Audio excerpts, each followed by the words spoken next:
What's up, all you fellow star followers and sky facilitators and creatures of the 3D universe trying to make sense of this journey that we are on together? How are you? Probably a little shell-shocked or bruised and battered in some shape or form emotionally from, well, I shouldn't say emotionally, it may be more energetically speaking. Maybe you may be finally coming out of a period of feeling exhaustion, depletion, and poverty consciousness in terms of our self-worth, our emotions. We've gone through Taurus season, and the resolution of Taurus season didn't really come about in quite the same way because of the Uranus in Taurus energy and because of so many other things. And then we came into this Gemini, what are we at this point? This second decan of Gemini, and we're going to be moving into the third. And it's really hard to keep up with this. Usually there'd be some linear sense of resolution and synergistic absorption of the things that we've been experiencing. But there's been so many kind of contradictory energies that I think that we've all been finding ourselves a little bit confused and in need of rest and respite and detachment and introspection on some level. So if you've been feeling those things, you'll know why. And this last week, should I say the last few days, and it's still sort of there, hopefully resolving itself, we have this Mars-Jupiter energy that has been in Aries, putting a lot of fire into our experiences, but coming from a place of discomfort, of unknowingness, and perhaps a lack of direction, and subsequently that puts us in the position where we're flailing. And I have felt the last 2 days these little bursts of frustration and with Mercury going direct too, and we're just coming out of Mercury's retrograde, right? Still slowly stationary to direct. So there's this kind of pushed forward, but where are we going? What do we want is really the question, and that's what this entire reading is going to circle around. What do you want? What do I want? And are we willing to put ourselves in the clarity of knowledge that we deserve what we want? Nothing less. That it isn't selfish to put ourselves first. That it isn't selfish to put our needs first. That it is evolved for us to take care of giving ourselves giving our needs the care that they require, and not being in that conditioning that we may have learned in our lives where we hold back on fulfilling ourselves because we feel that our fulfillment will come from fulfilling others.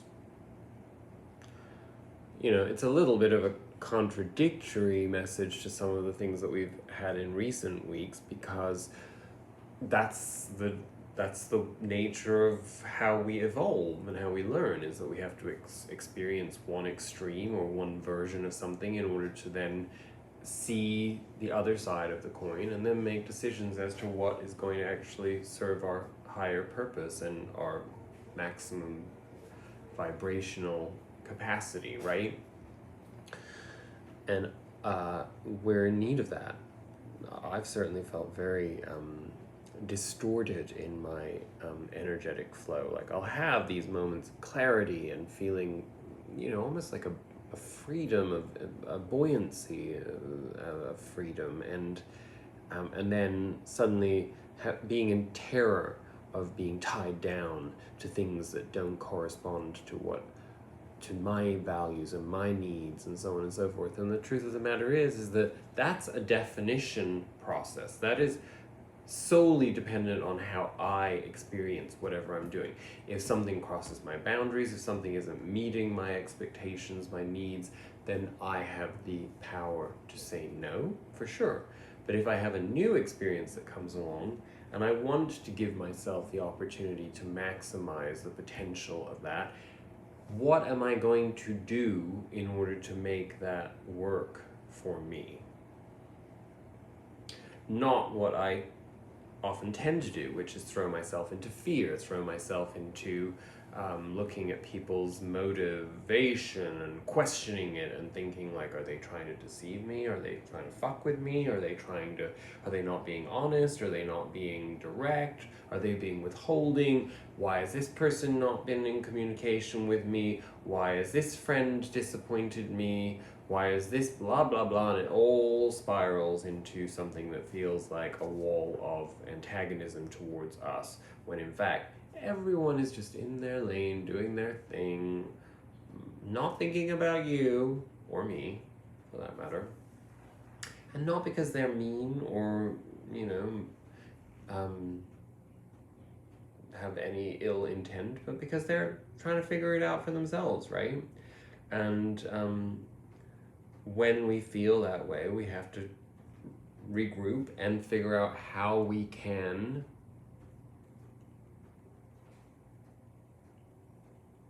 provide those things for ourselves. And that means also taking the big picture of our life, our choices, our options, our commitments, where we don't have commitments, and making the most of those things, curating it for our better enjoyment and enrichment, because that's a choice, what we do with that, right?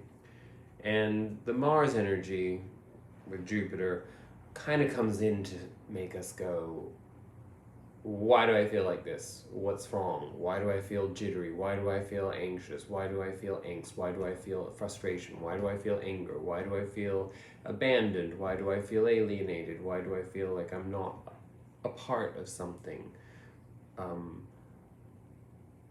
Well, all those things are there to make you channel that energy into something that does work for you. A really fucking hard workout, or finally working a little bit more on your meditation practice, or creative processes.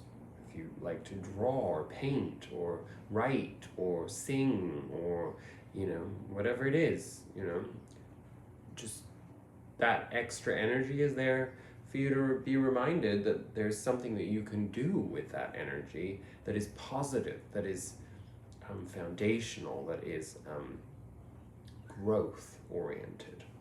So, and that's pretty nice, right, as a perspective. It hasn't helped in my case from an exhaustion point of view, and I know there's a couple of other people out there who will be able to relate to this, because I know that we all kind of went through it at the same time, and that is that there was we all got sort of sick again, and not in a I'm like dying kind of sick way, but like a is this COVID way? I mean, I think that's something that we can all relate to at this point, where it's just like, oh God, in my case, not again, because that would be 3 times. Then again, not every sickness is going to be COVID, right? So,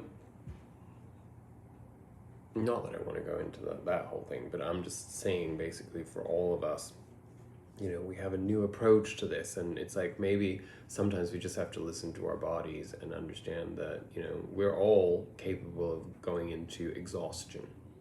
And personally, I'd had some stressful circumstances, and still have some stressful circumstances, but perhaps a little bit more positive. Some of the lingering elements of what caused stress before have really started to make their mark in terms of the way that people that I was potentially working with before. I continued to help them with some things, and then they've turned out to be real assholes in the way that they communicate. And I'm at that point where I'm like, you know what? I don't have to do anything for them. I will probably finish what I said I would do for them because I was paid for it, so I feel like it's you know, it's for me that I'm inclined to fulfill my obligations, but it's like, don't treat me like that, or don't speak to me like that, don't make demands of me like that, because I don't work for you in that capacity. And of course then that triggers me going into a new work situation coming up.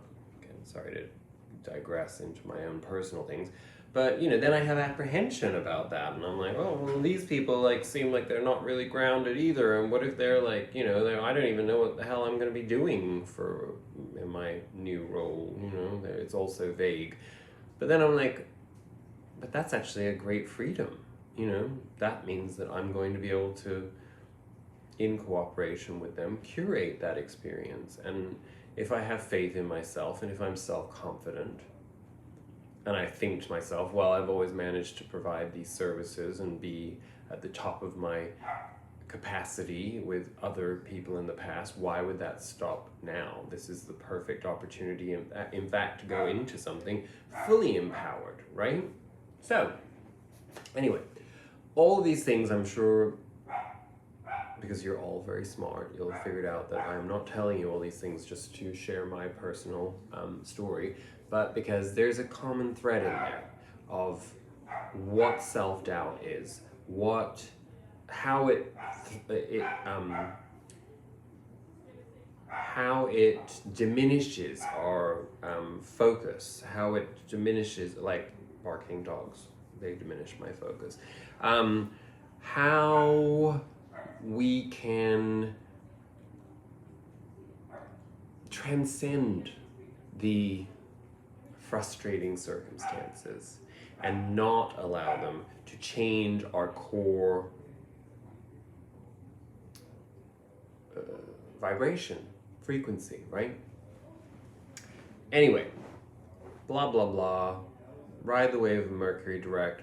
There's a bunch of other funky astrology going on here and there, but let's not think too much about it, and let's not live our life purely in terms of the planets, because they do have a lot of power and they can be an amazing source of guidance, but we also do have a degree of free will in our approach of life, and so therefore let's focus on that.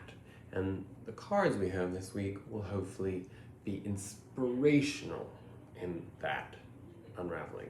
So I'm going to get right into it. I was trying to keep this a little shorter, so let's see how I do with that. Let's start with our Spirit Animal Oracle card of the week. It could not really be any clearer. We have Panther Spirit, Reclaim Your Power, number 44. And the Oracle message of Panther Spirit is the following. It takes courage to face challenges right now. Panther Spirit is here to say that you are braver than you think. Now is the time to take a risk and step into a different aspect of your being. Speak as you have never spoken before. Act as you have always dreamed you might have the courage to act. Love fearlessly and fully, and expect to feel the adrenaline rush as you are initiated into a new, braver, bolder self. Panther Spirit says the time for dreaming about what you want to do is giving way to that first courageous act towards reclaiming your Panther Spirit and power.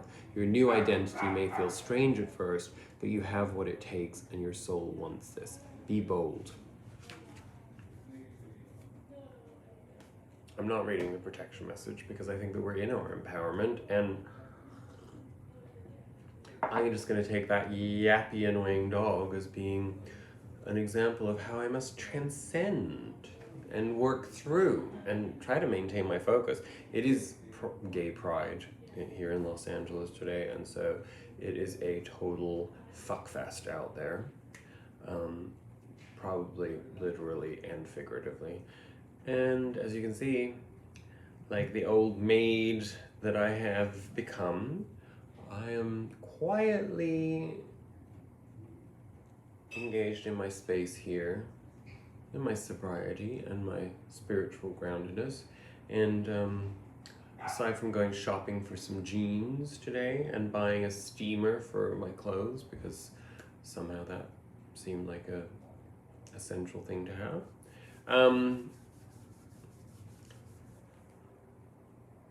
That is how I will be spending my evening, in this space of quietude. So, in preparation for a very big new week, let us move into our Sacred Power reading card for this week ahead. And this is a weekly, by the way. I just decided that I wanted to get back into a weekly, maybe also because I am starting a new career path, and I might also benefit from having a little bit of structure in my time management, and somehow it makes sense that that fits into the way that I approach life, because that's how I'm perceiving life, is in a more time driven spectrum now, whereas the last 3 months have really been all over the place and in a bit of a timeless area. So hopefully you will be able to relate that back to your own experience. So our wait, it's got to be, oh, here it is. Our card is the beautiful Soul Journey card, and I will hold that up for you while I read, because there's probably a lot to take in from the image there. I'll try to angle it so that you're not having a glare. From the moment you choose to return to Earth in this incarnation, you decide... Oh, sorry, that was past tense. From the moment you chose to return to Earth in this incarnation, you decided to be a conscious creator of your life's journey. Your story, as you have written it, is held within the records of the Akashic temples and can be accessed, viewed, and experienced at any time. I think we've had this card before, but it's what wanted to come out. It flew out, so obviously we need a reminder. Organized like a library, the Akashic Temple holds the records of each soul's journey energetically within the astral plane. Thoughts, feelings, actions, deeds, past lives, purpose, and soul lessons are all recorded within this place. Acting as a spiritual database, every human process we experience is recorded. Events, births, deaths, marriages, and other life events can be reflected upon at any time. Your individual record is protected by your guardians, who ensure the permission is granted and safe access is available at your request. The integrity of the Akashic is never compromised as a result. Right now, you are experiencing a life lesson. Whatever the outcome, know that this lesson is for a reason, even if you are unaware of it.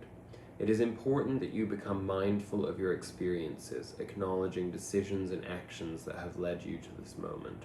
Ask yourself what it is that I need to learn from this situation. How am I affected by it? What can I do that will help me correct this negative course of action? How can I improve my soul's connection to my higher purpose? What can I do to support humanity? While you may be unable to see a way out of your circumstances right now, this will pass and you will soon be shown the reason for recent events. It is important to recognize the value of your experiences and resolve past issues and patterns from the experience of lessons learned. Co-create a beautiful life with new perspectives. The choice is up to you. Where do you want to go from here? And I will emphasize that this is not a prediction of this energy being what is on the horizon. It's actually what we're coming out of, and I'm 100% certain of that. The reason I say that is because the whole emphasis of our reading is on the choice of perception. So if we've experienced something difficult, then we can choose to wallow in that feeling of loss or emptiness, or what's owed to us, or victimhood, Piscean energy, of the Piscean age, not the sign. Or we can move into our Aquarian age energy and think of how we fit into the collective and how our experiences are part of a universal story being told, and how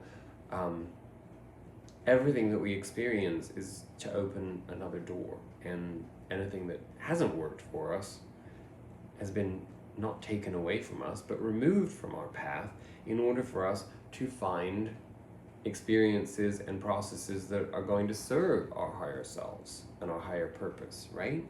So that's to be considered when we're reading this, right? I don't want anybody to be going like, oh my God, like, what is this hard time that I'm about to experience? No, we've been having the hard time. Even if you've been prosperous or feeling, comfortable in your life, it's not been easy for anybody, just absorbing all this cuckoo energy of the world, all these horrible people that we have who are making decisions on our behalf, like whether it's to allow people to kill children senselessly, immorally. And when is it not immoral? But I mean, you know what I mean, emphatically immorally, and yet we don't change anything about it. We just go through the motions, and then it gets swept under the rug until the next time, because there's a million and one other things that come along that affect everybody, and we can't keep up because we have horrible government who don't do anything for our benefit. They only serve themselves. In fact, that's every powerful person, corporate, governmental, whatever it may be, institutional in general. Power corrupts.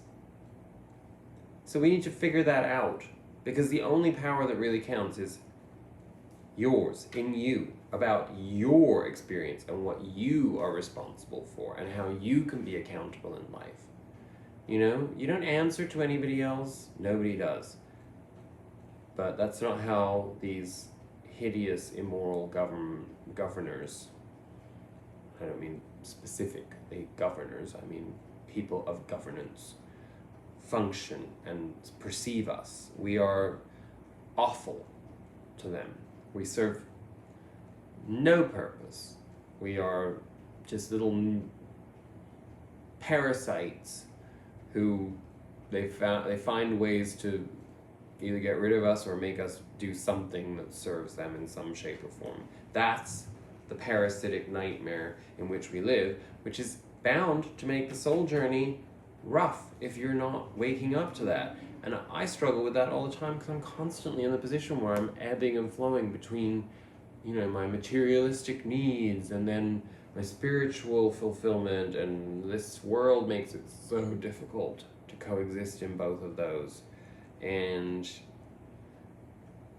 the best medicine for that is to be happy, for lack of a better way of putting it. To just, if you're having a shitty day or somebody does a shitty thing to you, to just be like, well, fuck you, I'm gonna be happy, Happy! That wasn't very happy, it was evil. But, sometimes being evil in jest, not towards anybody else, but just letting that energy out, can make you happy. I actually do feel a little lighter for that, but I am a little villainous in the way that I present myself. I've been told this many times that people think that I'm like a Bond villain, and I'm like, I would never perceive myself that way, but I suppose it's an honor that people do perceive me that way, right? Me.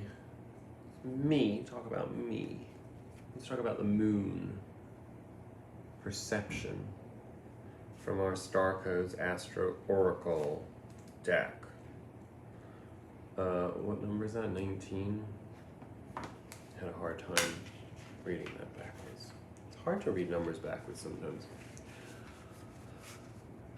The moon, excuse me. The moon, ruler of Cancer, speaks of the deep inner river of emotions. We do have a full moon in Sagittarius coming up. When the hell is that? I didn't look it up, but it should be probably in about a week. At the end of this week, I think. So let's use this as insight into that.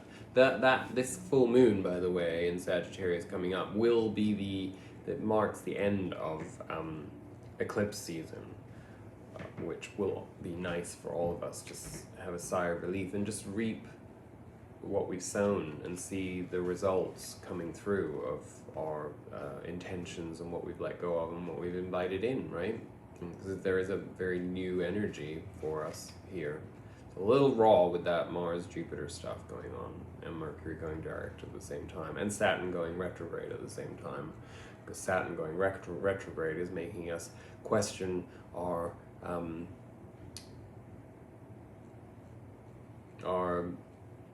adherence to rules, our adherence to other people's values, our adherence to things that we might think are necessary to observe, that in fact we don't enjoy. And Saturn in retrograde can give us the opportunity to just kind of be like, nah, not working for me, let me figure something else out instead. Let me stop thinking that I have to do that, because the fact of the matter is the vast majority of things that we think we have to do, we don't have to do. Especially when we think we're doing it to please other people, because other people don't really give a shit. They're not really paying attention most of the time, and they're happy with however we are if we're doing what is good for us and making us happy, if those people are enlightened, and or at least seeking to be enlightened, right? The rest of them can all suck a donkey dong, right? Where was I? Oh.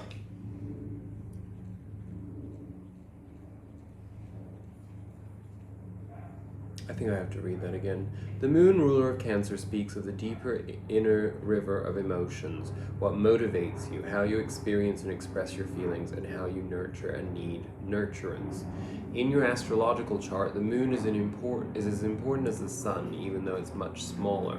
By a coincidence of relative size and distance from our earthly perspective, the sun and the moon, our symbol of consciousness and unconsciousness, appear to be the same size.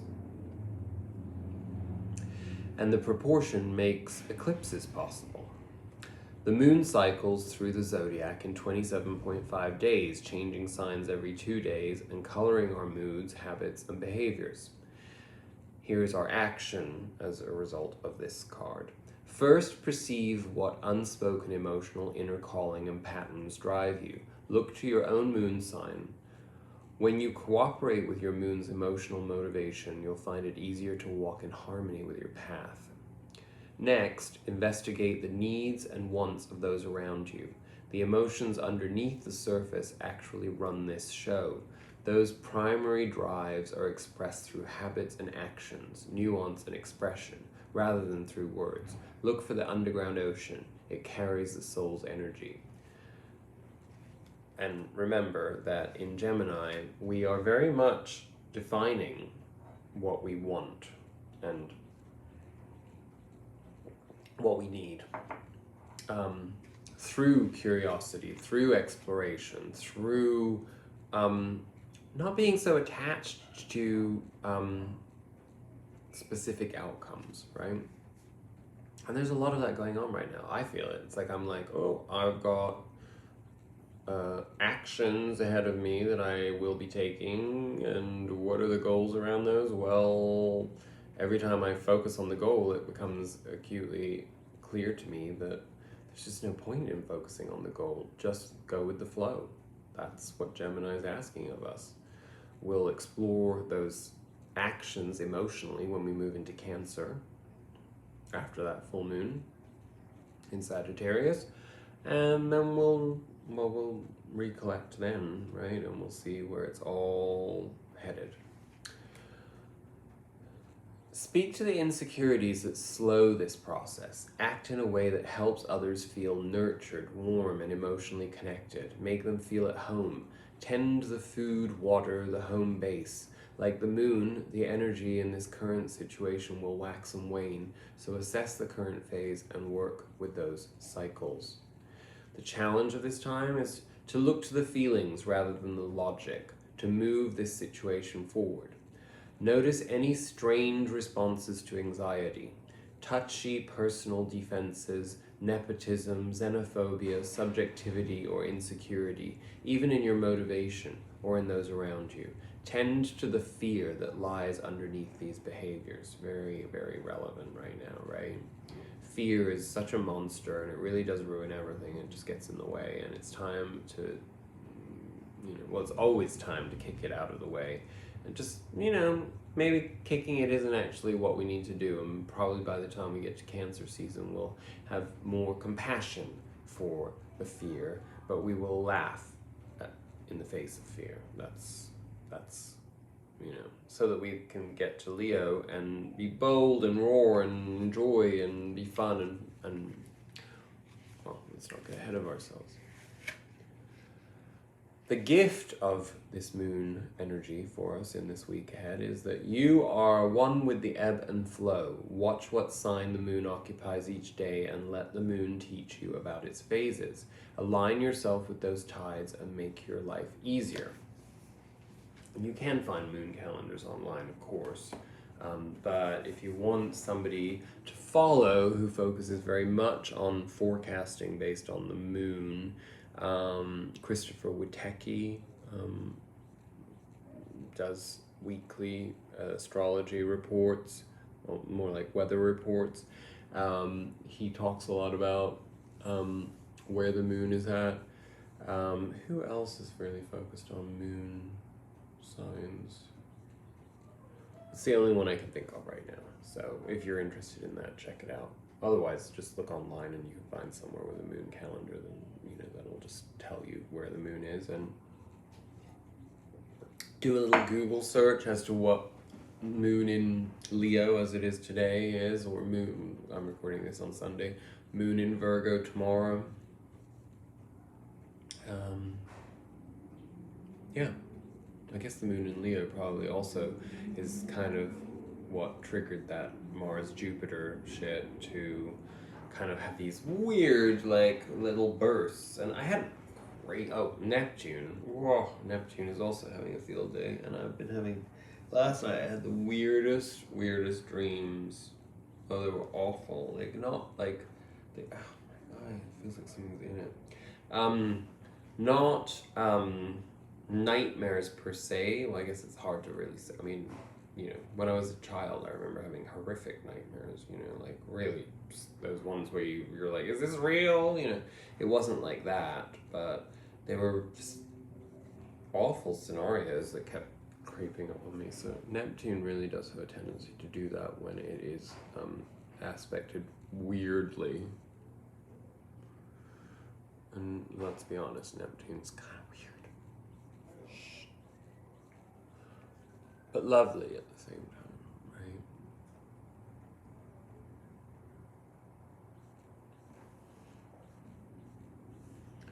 Oh, that's it for the, okay, let's get into tarot.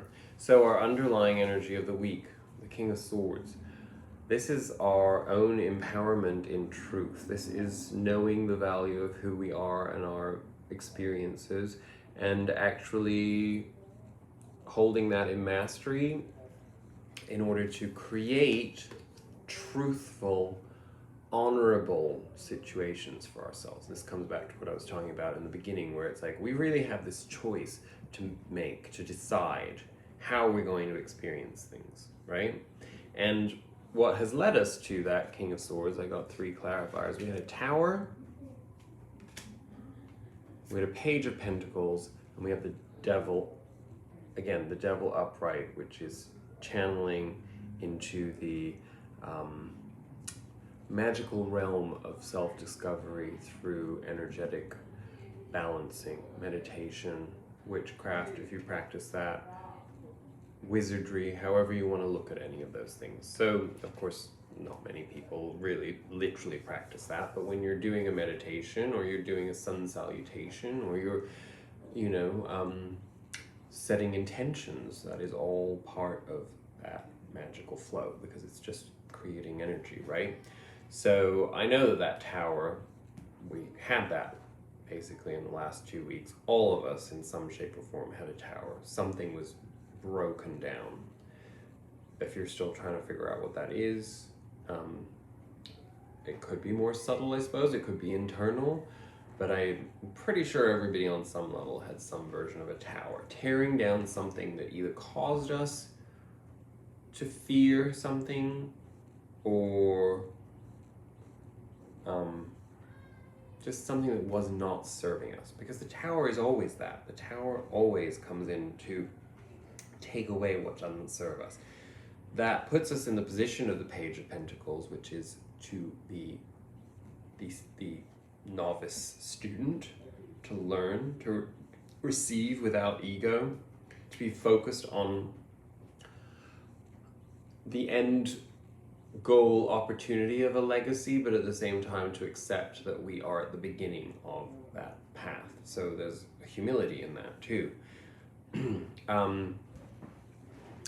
At the center of our reading, where we have been and where energetically we stand right now, at the beginning of this period of time, we will be moving beyond it, obviously, through this reading. We have the Four of Swords. So this is a period of rest, sickness in some people's cases, certainly kind of was in mine, but it's almost like a forced experience of something in order to push through to where we need to get to next. And Four of Swords can also be a vacation. It can be stepping away from the prescribed standards of our life, the routine of our life, to take stock and sort of get like a regenerative experience. Being sick very often does that for us. Temporary sickness, all sickness is temporary, right? Unless it kills us. It takes us to the Knight of Pentacles. The Knight of Pentacles being that, and because this is in our challenge on some level, but it also embodies the energy, where that's taken to us to is the start of a very healthful, very dynamic, dynamic's not the word, fruitful journey ahead in our 3D experience of this next chapter. However, because it's in the challenge, we may have wished that we had a Knight of Wands there instead of a Pentacle, because the Knight of Pentacle is, while a card of movement forward, it's a slow, intentional movement, which is what we all need right now.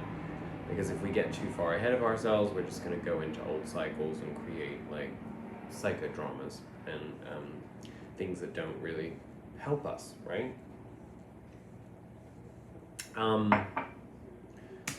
At the base of our reading in our past, what this whole reading is built on us letting go of, the Eight of Swords. What a surprise. Look, you can almost see it's like we're kind of like, it's like I've been that Eight of Swords. Do you see the similarity? Not really, but I saw it. I was seeing myself in that card. I was like, can I stop doubting myself? Can I stop constantly being in doubt? How have I gotten this far in my life if I'm meant to be in constant self-doubt? It doesn't make any sense. It's like a paradox within itself. It's total self-sabotage, right? So, I didn't even take a clarifier on that because none of us really needs to dig further into that self-poverty consciousness.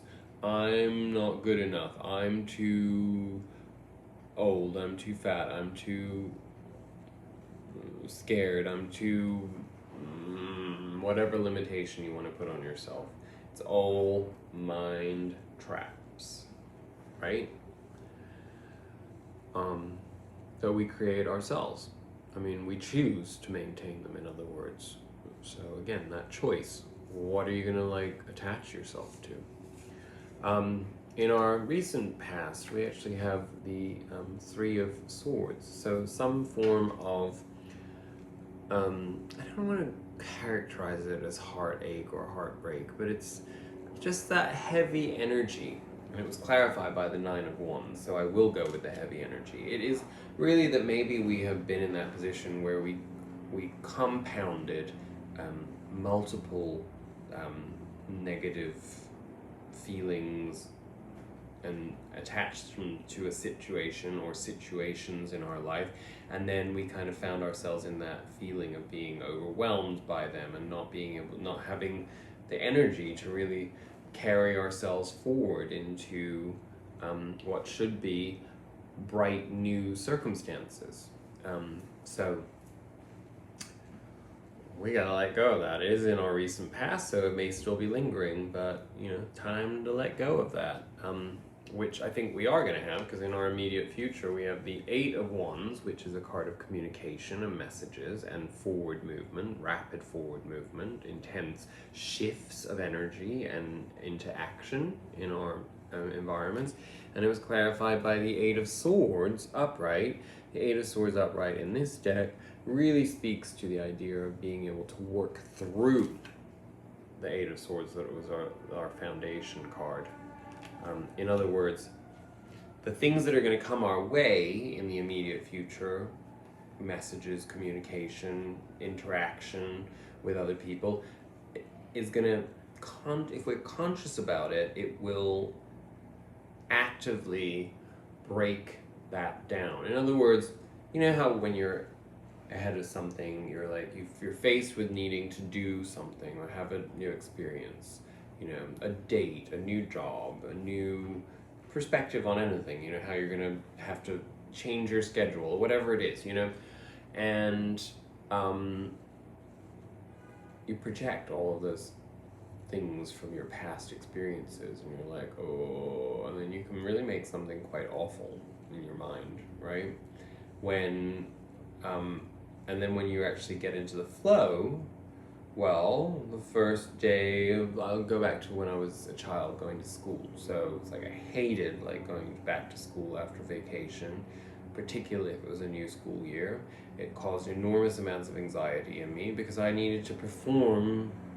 I needed to outperform everybody because I needed to be a perfectionist, because that was the only way that I knew how to receive approval and love and validation. So carried this enormous amount of pressure with me all the time, which you can imagine for a little 5-year-old brain or an 8-year-old brain or a 12-year-old brain. Really, it continued until I was about 15, 16. So that's a lot of years to carry that kind of anxiety and pressure. And of course, it unfortunately turned into neuroses in me that I then had to work through later in life, because that's how it works, until eventually it exploded in me. Where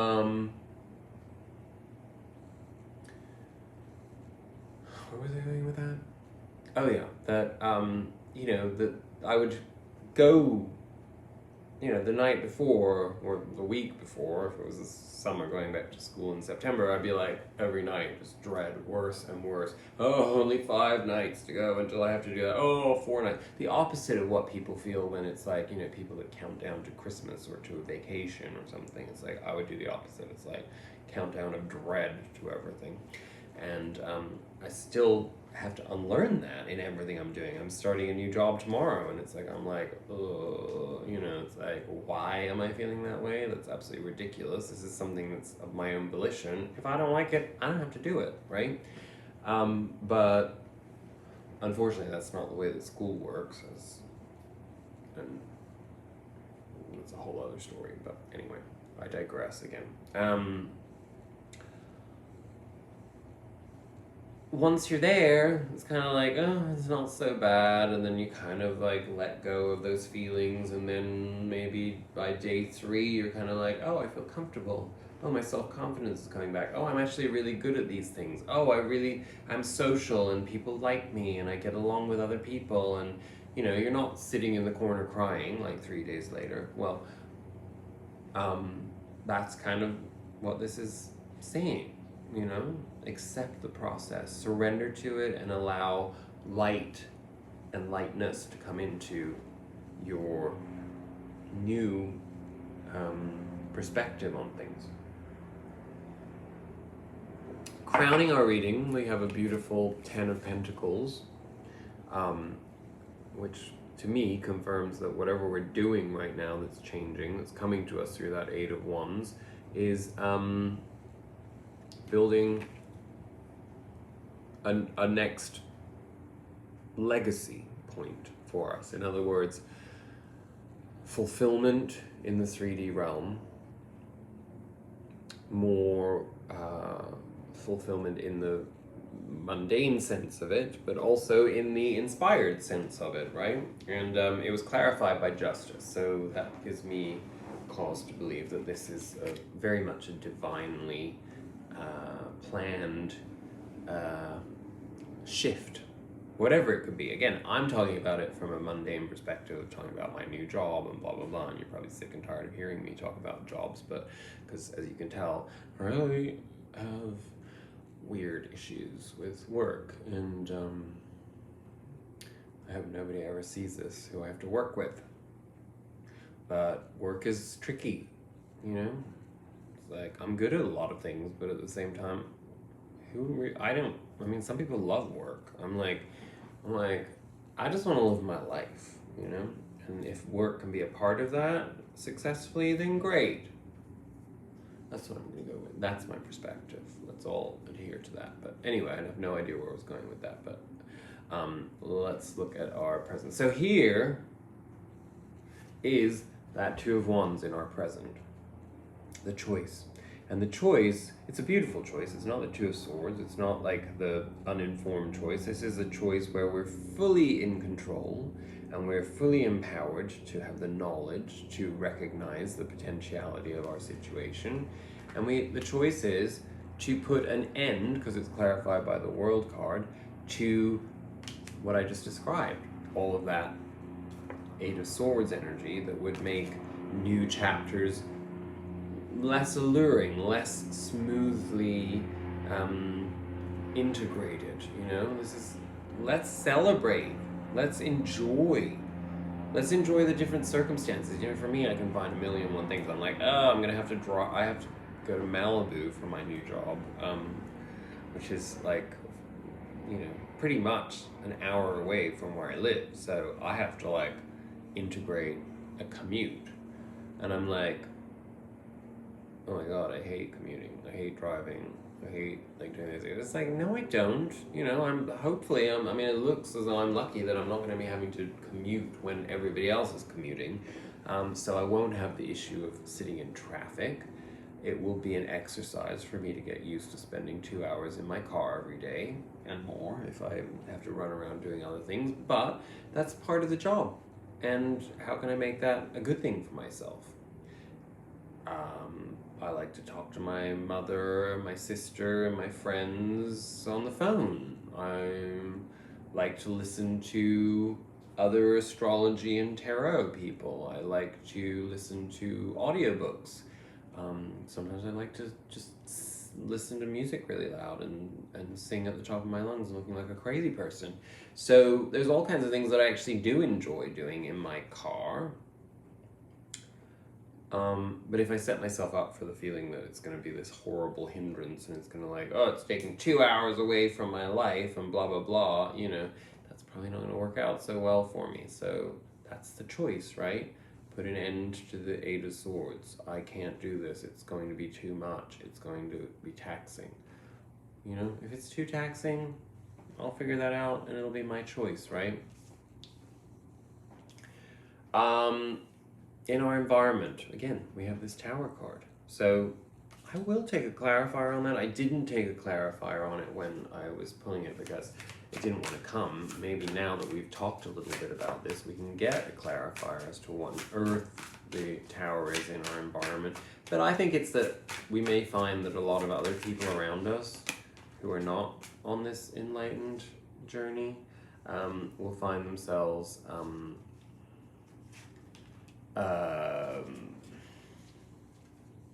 causing chaos. We have to remember that other people that are not self-aware, that are not on this awareness journey, this conscious journey, they don't necessarily, they react to things in very different ways. They're stuck in a very, you know, it's hard to really say without sounding completely dismissive, but they're pretty primal and primitive people, like, that are not awake. And it's, we have to allow ourselves to take ownership of that, of just how frustrating it can be dealing with people that do not have the ability to step outside of their own voice, you know? And it was clarified by the Judgment card.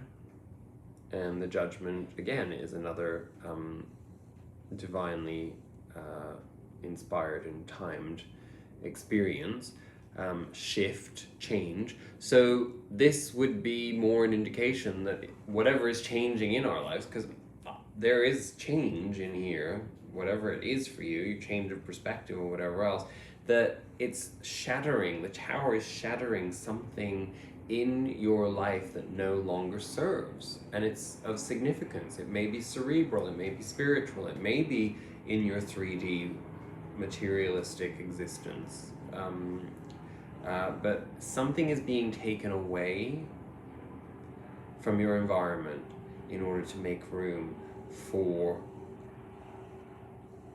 good constructive things that serve this journey that we're on, right? In our minds, our psychology card, our spiritual headspace, we have the Six of Cups. And, the Six of Cups is, again, self-nurturing more than anything else, because this is the idea of, protecting, like being our own inner parent to our own inner child. But it also does imply perhaps a tendency to, and that was my knee going against the countertop. It wasn't a fart, if you heard that. So I don't fart on camera, or at least I try not to. It's like,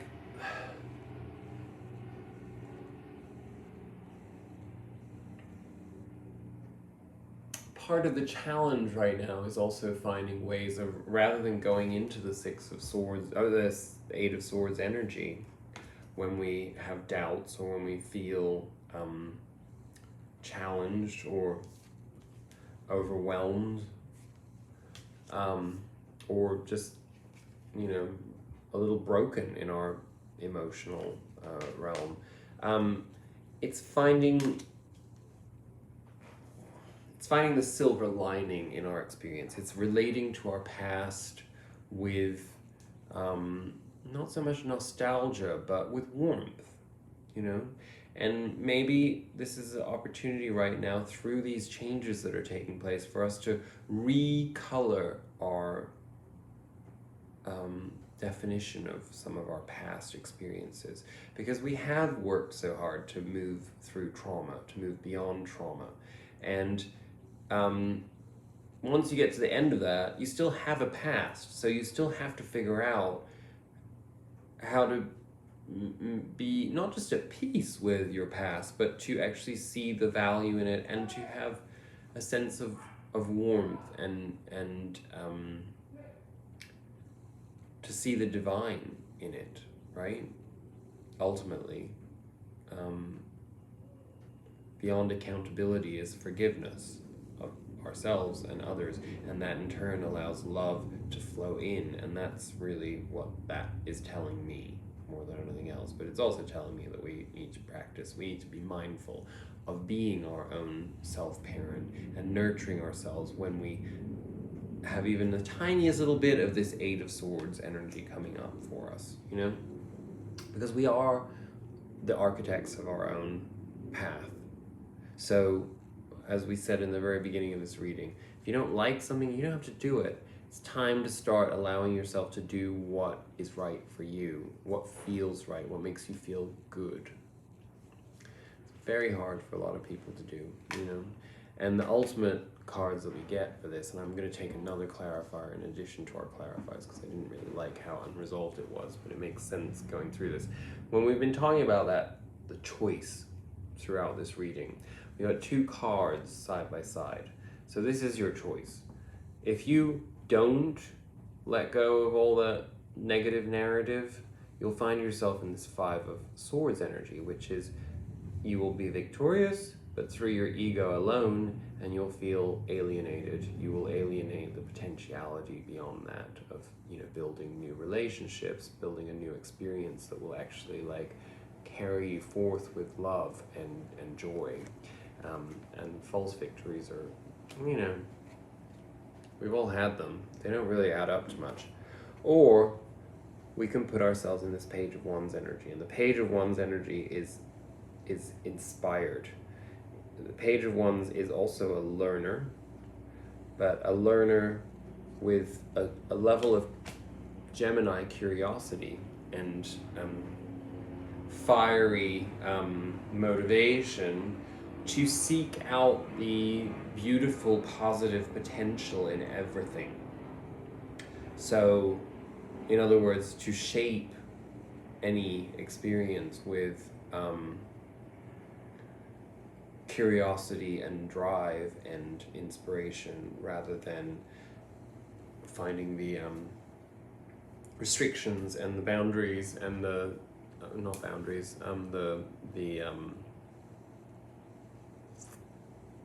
just the negatives, really, right? And focusing on that. You know, our clarifiers on that with the Five of Swords and the Seven of Swords, I'm taking those really to as warning cards. And when I say warning, I don't like things to sound foreboding, so I mean it more as like an advice, you know? Like, obviously we got the Five of Swords again, so that was just a reiteration of that. But the Seven of Swords is there to really tell us that, you know, while we have to be driven by what makes us happy, we don't have to do that to the detriment of other people, unless somebody else is fucking with us, of course, you know? Like this weird Houston people, in my case.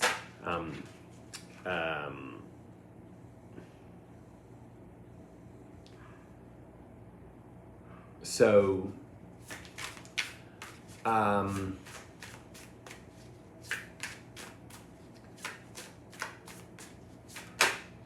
let's not say any more on that.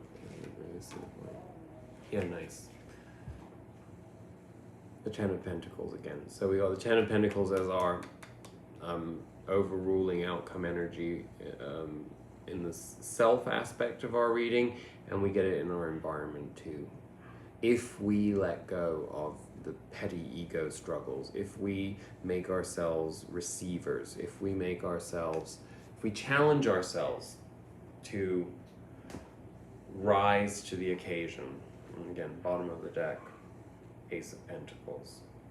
This is a really, really great time for a new opportunity of how we perceive our experience. So take it. Hopefully this, you know, all came together. You know, when we reclaim our power, that doesn't mean that we have to go around in a Five of Swords energy of wanting to like vanquish everyone and everything. It can be a collaborative, open experience of victory, and you reclaim your power in order to serve yourself, yes, but the collective and the purpose of what you're doing. So remember that, because there's a lot of opportunity here, a lot of promise. So I hope that was helpful. It was sort of unexpected for me too, but I did get a very strong feeling of need to do a weekly. So I'm glad that you've joined me. I hope it's an amazing one for you, and I send you lots and lots of love. And let's keep at it. Bye.